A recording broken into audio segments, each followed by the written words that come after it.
Praise the Lord. सभी को जय मसीह की। जब हम परमेश्वर का वचन भजन संहिता 107 उसका 20 पद को जब हम पढ़ते हैं, वहां पे लिखा है कि मैं अपने वचन को भेज करके तुझे चंगा करूंगा। इतना ही काफी नहीं, उसके नीचे लिखा हुआ है कि जिस गड्ढे में वो पड़े हैं उसमें से मैं उनको बाहर निकालूंगा। आमीन।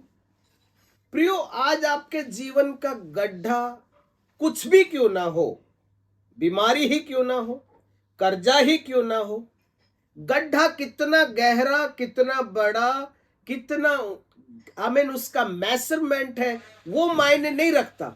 मायना ये रखता है, वो परमेश्वर का जो कलाम कहता है कि मैं उस गड्ढे, जिस गड्ढे में से, कोई पर्टिकुलर गड्ढे का पिट का कोई नाम उधर मेंशन नहीं किया गया है। आपके जीवन का कोई भी गड्ढा क्यों ना हो, आप परमेश्वर पर भरोसा रखें, वो आपको उसमें से बाहर निकालेगा।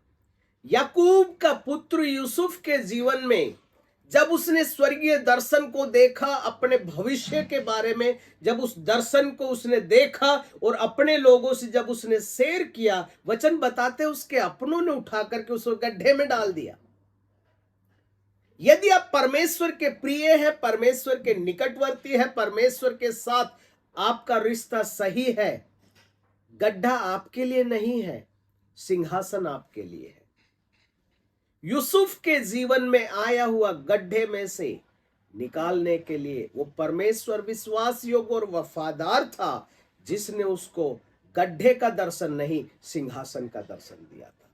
जो भजन संहिता के अंदर एक संकट का समय का प्रार्थना के वक्त में भजनकार मेंशन करता है, लिखता है कि जिस गड्ढे में तू पड़ा है उस गड्ढे में से वह तुझे बाहर निकालेगा। आप विश्वास करें, आपके जीवन का गड्ढा कितना बड़ा, गहरा, अथाह क्यों ना हो, आपका परमेश्वर उस गड्ढे में से आपको बाहर निकालने के लिए विश्वास योग्य, वफादार है। God bless you all. Thank you so much.